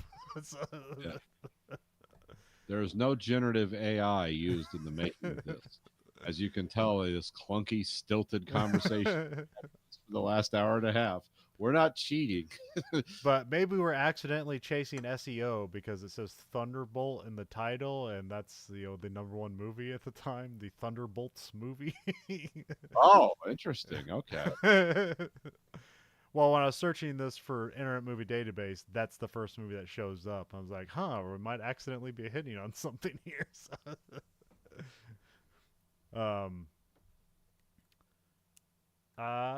you can find us at Twitter at Verifec. You can find us at Blue Sky Social at Verifec. You can find us at Facebook at Verifec. And you can find us on YouTube at American Greed Factory and watch both this and that show live and unedited. So for the Verhoeven Effect podcast, I'm Conlon.